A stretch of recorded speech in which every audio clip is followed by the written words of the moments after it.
Hello सर्वांना. बघा,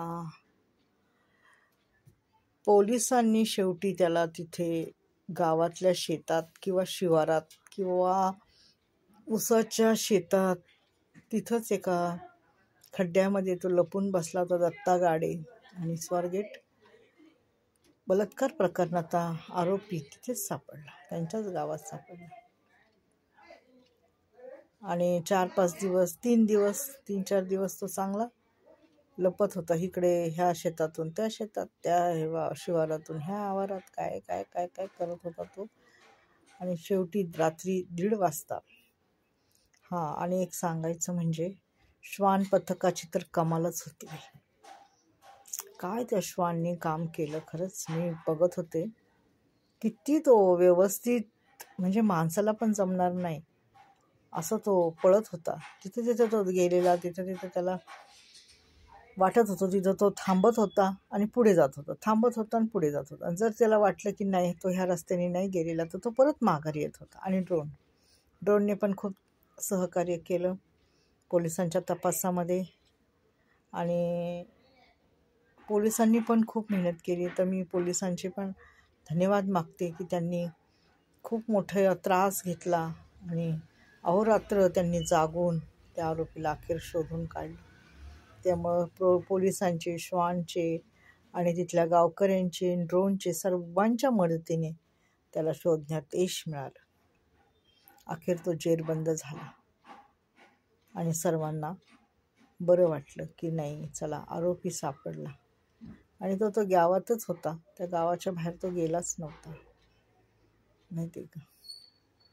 तर असं असतं बघा, शेवटी माणूस त्याचीच. आणि त्यांनी एक बोलला ना पोलिसांना की नाही, माझ्याकडून खूप मोठी चूक झाली आणि मला त्या गोष्टीचा फार पश्चाताप होतो. अरे पण पश्चाताप करून आता त्या मुलीचं तर आयुष्य हे होणार नाही ना, वेळ तर गेली निघून. पण माणसाचं काय बोलायचं. आज तो पश्चाताप करतोय, कारण का त्याला माहिती आहे पोलिसांमध्ये गेल्यावर माझं काही आता तिथं हे नाही. एकदा चूक केल्यावर आता तू पश्चाताप कर, नाही तर काही कर, पण तुला तर शिक्षा ही होणारच आहे. आता काय तो बाहेर येत नसतो, माहिती का. तर बघा, कुठली पण गोष्ट घाईघाईने निर्णय घेऊ नका. शेवटी त्रास तुम्हालाच होणार आहे.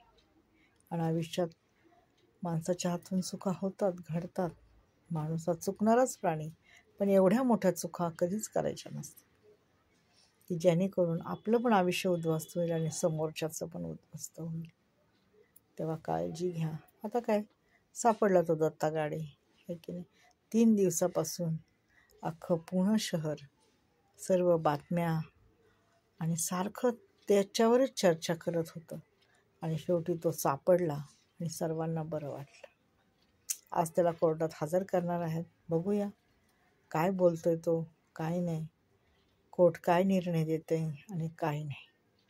तर असं आहे बघा, कुठली पण गोष्ट करताना लाख वेळा विचार करावा. वाईट गोष्ट आणि चांगली गोष्ट असेल तर लगेच वाटतंय आता ह्या माणसाला इथं मदत करावी, तिथं मदत करून मोकळं व्हावं. धन्यवाद. पण माणूस करत नाही हो, माहिती का. चांगल्या गोष्टी करायला फार मागं पुढं पाहतं आणि वाईट गोष्ट करायला प्रथम पुढे जातं आणि करून घेतं. धन्यवाद. हाच तर फरक आहे वाईट आणि चांगल्यातला.